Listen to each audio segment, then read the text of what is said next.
Tanim mo ng okra. Dito sa Bitanya. Yan, puro okra yan. Tanim ni tatay.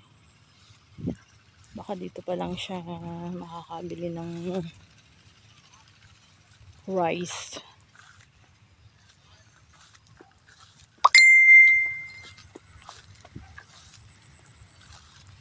Ang taas ang presyo. Sa lahat ng panahon nalugi siya sa pechay. Ilang taon pa ulit-ulit. Ulit-ulit lugi. Pero hindi tumitigil. Ito, minto siya. Nag-okra siya. Kasi minsan di siya nakikinig eh. Gusto niya pechay. Ulit-ulit lugi. Ito medyo iniba niya yung kanyang vision eh. Tanim siyang okra. Sana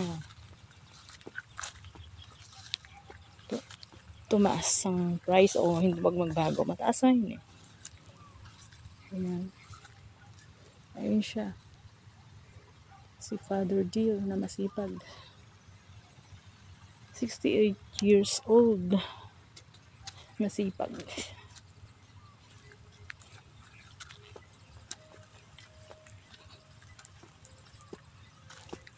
Malapit na tong mamitas. November 31. Pipitas na siya. Konting-konti lang yung walang tanim. Puro ano to, okra.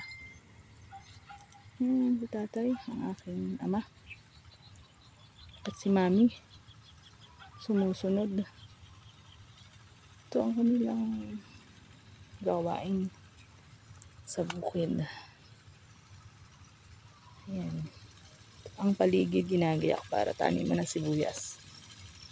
Yan, ang Bitanya ay mayaman na mayaman sa gulay at sibuyas. Ito si Berto may sinasabi.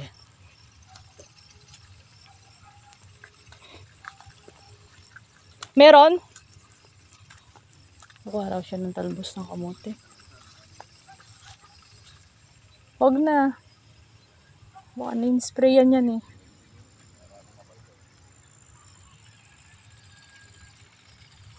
O sige.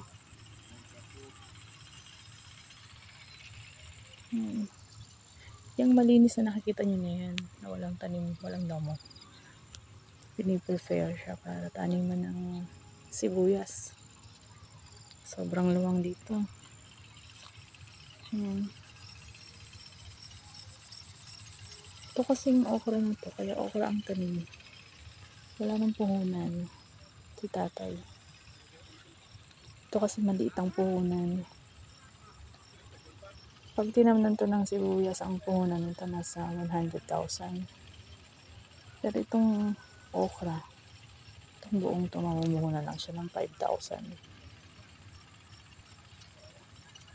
Kung suswertehin sa presyo ngayon, maganda. In God's will. May awa ang Diyos. Kita sila sana.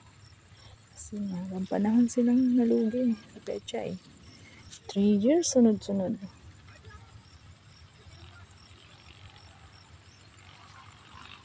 Ngayon si mami. Mag-hello ka, nanay. Ha? Hello, sabihin mo, nanay. Hello. Hello. Hello, hello. Jessica na yan. Jessica Soho na yan. Hello, na yung pinapasyal namin yung okra na meron ng bungang konti malilim butong. Ayan. Sino magsasabing magsasaka yan? Eh, ang hikaw eh wagas. Tingnan nyo. Ayan. Sino magsasabing pobreng magsasaka? Eh, ang hikaw eh kaya laki-laki. Ayan. Sponsor ni Claribel Bataclan. Oh, ayun. Ang hikaw. Igalaw-galaw mo nga, mami. Ganon. Yan. O, diba? Sinuotan ni Claire.